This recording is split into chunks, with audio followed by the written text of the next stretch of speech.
कि कुछ भी नहीं होगा, अगर ये कह देते तो उसका हृदय टूट जाता। एक इस कहानी से ये शिक्षा मिल रही कि यदि हमें बेटा नहीं है तो ज्यादा परेशान नहीं होना चाहिए। यदि हमारी औलाद नहीं है तो हमको ज्यादा मरना नहीं चाहिए। भगवान कन्हैया को मान लो बेटा, राधा रानी को बेटी मान लो, अगर नहीं दिया तो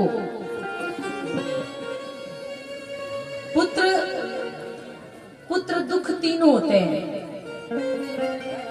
पुत्र दुख तीन होते हैं महाराज, और तीनों में सबसे लास्ट वाला जो दुख है वो सबसे भारी दुख होता है। अगर पुत्र नहीं हुआ तब कुछ दिनों के बाद हम भूल जाते हैं कि चलो हमको हुआ ही नहीं बेटा। एक दुख ये होता है, यदि नहीं हुआ तो थोड़ा बहुत पहले शुरुआत में चिंता लगी रहती है, जब बुढ़ापा आ जाता तो चिंता खत्म हो जाती है। जमीन लेने के लिए 10 तैयार हो जाएंगे, आ जाएंगे हमारे ग्वार धुल के पिएंगे, कहेंगे हमारी जमीन देंगे तो काहे नहीं, सेवा करने वाले आ जाएंगे। लेकिन आपके पास आज के जमाने में ये होना चाहिए। तो महाराज कहा जाता है कि अब तो बोले कि महाराज अगर पुत्र नहीं होगा तो आपको थोड़े दिन के लिए चिंता रहेगी। दादाजी बैठ जाइए, भैया बैठ जाइए पीछे।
आपके भैया के चरणों में जादू है।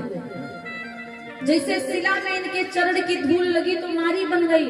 और महाराज एक बात तो बताऊं, राम जी से जानते हो क्या बोला केवट? बात ये बताया केवट ने कहा महाराज तरंगी मुनि घर नहीं हुई जाए। अरे वो तो मुनि की पत्नी थी, गौतम ऋषि की नारी, उसको तो तुमने नारी बनाकर तार दिया, लेकिन ये नाव को तारोगे तो कहाँ जाएगी? ये तो हमा मेहरारू बन के हमें घर न जाएगी। और महाराज जी केवट ने कहा एक गुनाथ खवाई न पाओ, एक गुनाथ